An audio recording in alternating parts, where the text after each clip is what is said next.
తిరుపతి జిల్లా చంద్రగిరి. తిరుపతి నుంచి 14 కిలోమీటర్ల దూరంలో ఉన్న ఈ గ్రామంలో 3 సంవత్సరాలకు ఒకసారి చేసే గంగమ్మ తల్లి జాతర. ఎందుకు చేస్తారో, ఎలా చేస్తారు అనేది మీ కళ్ళకు కట్టినట్టు చూపియడానికే ఈ వీడియో. వీడియో అనేది ఇంట్రెస్టింగ్‌గా ఉండబోతుంది. లాస్ట్ వరకు స్కిప్ చేయకుండా చూడండి. గంగమ్మ గత కొన్ని వేల సంవత్సరాల నుంచి జరుగుతూ ఉంది కంటిన్యూగా. ఇది తరతరాల నుంచి వచ్చిన ఇవి మేము పెద్దగా ఈ చంద్రగిరిలో మా తాత ముత్తాతల నుంచి జరుపుతున్నారు. ఇది తరతరాలుగా పెద్దవాళ్ళ కాలం నుంచి జరుగుతూ ఉంది.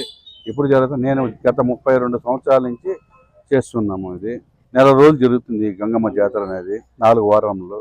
నెక్స్ట్ ఆగుతోటి వీధి, జమన్ల వీధి, దాసర వీధి, ఈ 4 గంగమ్మలు తీసుకొని ఇక్కడ స్వర్ణముఖి నదిలో నుంచి గంగమ్మ ప్రతిమలు తీసుకొని అమ్మవారిని తీసుకొని అన్ని బలులు ప్రతిష్ఠిస్తాము.